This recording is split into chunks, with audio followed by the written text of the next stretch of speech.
Hello all, welcome to Paritranaya IAS Academy. In this video, we will be discussing about the election of president. So, president is an important constitutional position and we need to know about the election process. So, most of us, we think that president is a nominated position. It's not an open nominated position, it's a elected position. Okay, elected position. But as an ordinary citizen of this country, do we participate in the election of the president? No.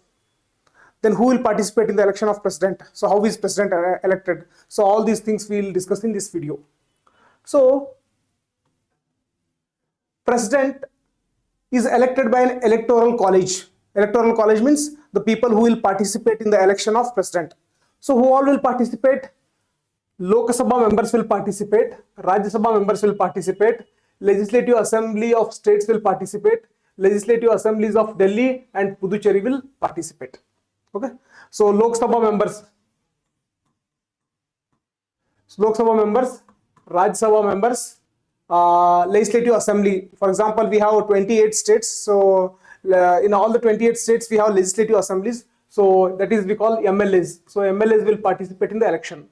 Next, in Delhi and Puducherry also we have MLAs. So MLAs including of Delhi and Puducherry. So all of them, they participate in the election. But very important thing here is elected members. Elected members. Only elected members participate in the election of president. For example, in Lok Sabha, there are two nominated members. So those two nominated members will not participate in the election of president. In Rajya Sabha, among the 245 members, so 12 members are nominated. So these 12 members, nominated members, will not participate in the election of president.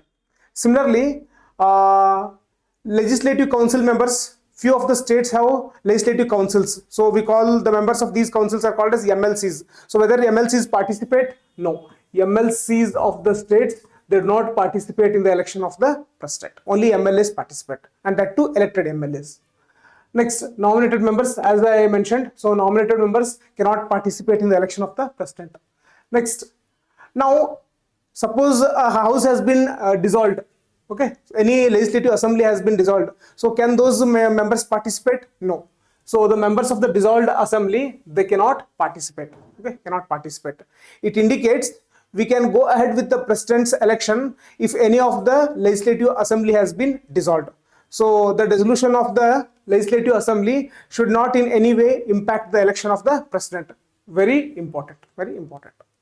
Next, value of the vote of an MLA. Very important. Now, when we go for election, that is the MLA election or MP election, as an ordinary citizen, when we put our vote, so one person, one vote. Okay, the value of one person is one vote. But when it comes to president's election, it is different. So value of the vote of an MLA is different, value of the vote of an MP is different. Okay, and also the value of an vote of a Karnataka's MLA is different from the value of an vote of an Maharashtra MLA, value of an vote of an Manipur's MLA. So it differs. How it differs? Based on this formula. Total population of the state divided by total number of elected members in the state legislative assembly into 1/100. So this is a formula in order to arrive to know the value of the vote of an MLA. For example, let us assume that Karnataka's population is somewhere around 5 crore. Okay, so 6 crore. Karnataka, population of Karnataka is 6 crore. Total number of elected members in legislative assembly 224 into 1/1000. So whatever value we get, so that will be the value of an vote of an MLA. So next question that we need to ask to ourselves, do we need to know the value of an MLA in this presidential election of all the states? Means what is the value of the Karnataka MLA, what is the value of Maharashtra MLA, what is the value of Manipur MLA, Punjab MLA? No, do we need to know this? No, not necessary. So out of curiosity, we need to know that the state whose MLA value has the lowest is the lowest. For example, Sikkim, I have written here. So Sikkim's MLA's vote's value is 7, whereas Uttar Pradesh, it is highest. So the value of an Uttar Pradesh MLA's vote is 208, whereas that of Sikkim is 7. So from this we get to know that the value of MLA's vote varies from state to state. How about MPs? Whether it is different for Lok Sabha MPs or Rajya Sabha MPs? No, it is same. So value of an vote of an MP is determined by this formula. Total value of votes of all MLAs of all states divided by total number of elected members of parliament. Okay. So here what we have to do? Total value of votes of all MLAs of all states. Okay. So Karnataka MLAs into what? Votes values. Okay. So 224 into X plus. Okay. So somewhere around 400 into Y. Let us assume this is of what? Uttar Pradesh. In this fashion, we will do it for all the states. Okay, we will do it for all the states divided by total number of elected members of parliament. So total elected members of parliament is 545. Sorry, it's 543 in Lok Sabha present, and next 233 in Rajya Sabha. Okay, 233 in Rajya Sabha because 12 members are nominated. So when we complete this exercise, we'll get a value that is 708. So value of an MP's vote is 708. Whether he is a Rajya Sabha MP or Lok Sabha MP, it does not make a difference. His value will be 708. So here we understood that value of an MLA's vote, it varies from state to state, whereas value of an MP vote, it does not change and it remains same, and that value is 708. 708. Next very important thing here is, in case of presidential election, we have proportional representation system.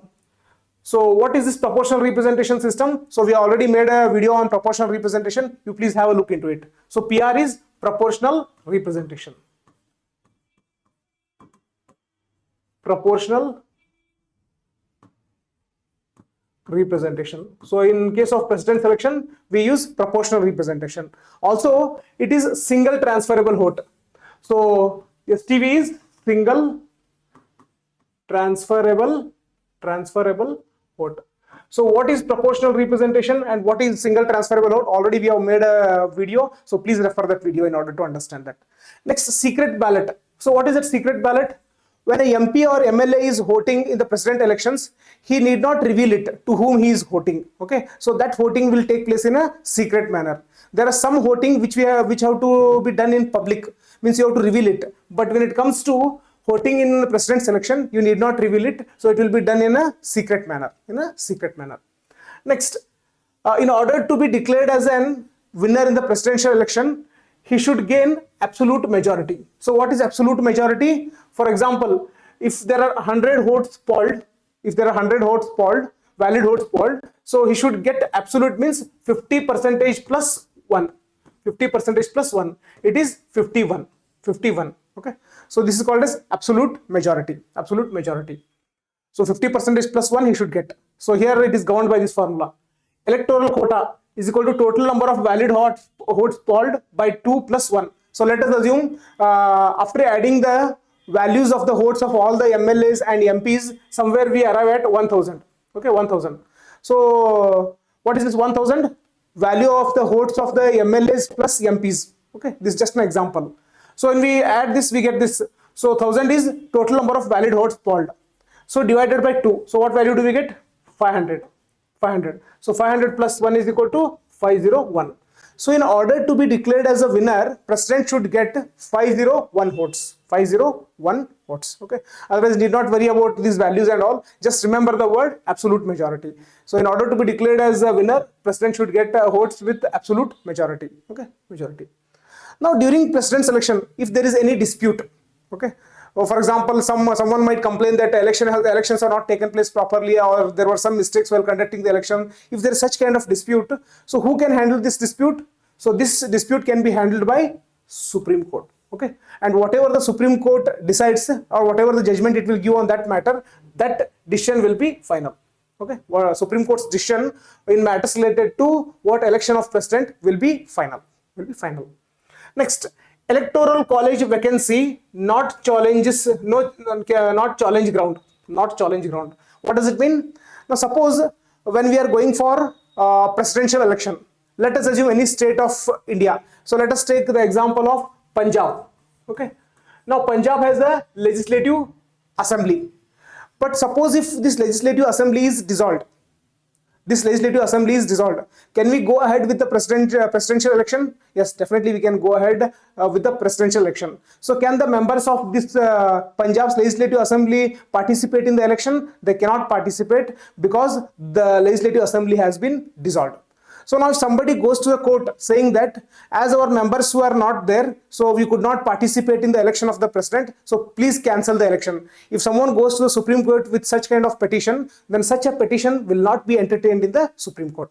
So that it means electoral college vacancy, it shall not be a challenge ground. Okay, we cannot challenge in the Supreme Court on that basis. Next, declared void acts done before remain in force. Now let us assume president has been elected. President has been elected on January 1. So someone files a petition in the Supreme Court. Let us assume on January 10. January 10 he files in the Supreme Court that elections were not held properly. So after going through all the different papers and all, finally on January 30, Supreme Court will make a decision that yes, there were some wrong things that happened during the election of the president. So the election is not valid. We have to go for re-election. But in the meantime, the person who got elected as the president, he has served from January 1 to January 30. So whatever the work that he has done in this 1 month, whether it should be held as valid or invalid. So this work will be held as valid. So that is what. So even if the election has been declared void, whatever the acts he has done in that 1 month of period, so everything will remain in force.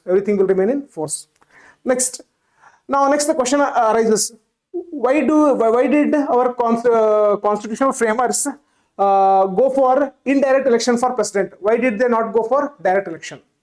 So they went for indirect election because in order to establish harmony or peace. So in parliamentary system, our president is a nominal head. Then who is the real head? The real head is Prime Minister. Okay, Prime Minister. So Prime Minister, he is like a direct representative of people, whereas President is an indirect representative of people.